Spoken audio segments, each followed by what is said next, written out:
कहाँ गेंदा खेले गनी शिवाजी बाग एक बगीचा होई गए पार्वती जी से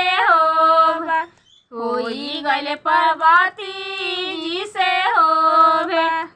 पार्वती मांगेली अवध सिन्होरा ओही में सिंदूरा भरल ओही में सिंदूरा भरल पार्वती मांगेली अवध सिन्होरा ओही में सिंदूरा भरल ओही में सिंदूरा भरल कहाँ में पैबू गौरायवध सिन्होरा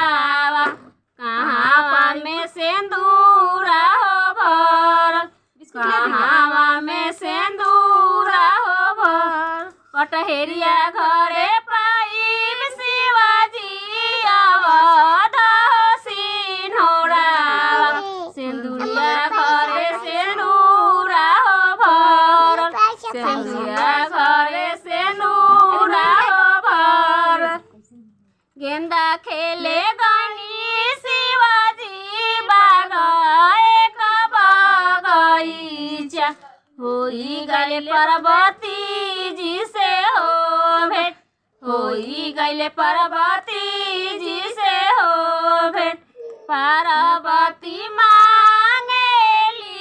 लहंगा हो चुनरिया ओही में गोटावा हो लागा ओही में गोटावा हो लागा पार्वती मांगेली पार्वती मांगेली लहरिया हो लहठिया ओही में बनावा हो लागा ओही में बनावा हो लागा कहाँ में पैबू गौरा लहंगा हो चुनरिया ओही में गोटावा हो लागा ओही में गोटावा हो लागा कहाँ पैबू गौरा चूड़िया हो लहठिया ओही में बनावा हो लागा ओही में बनावा हो लागा बटहेरिया घरे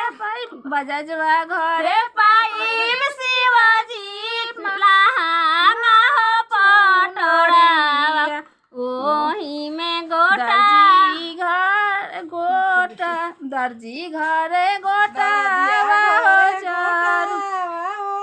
दर्जिया घरे गोटावा हो लाग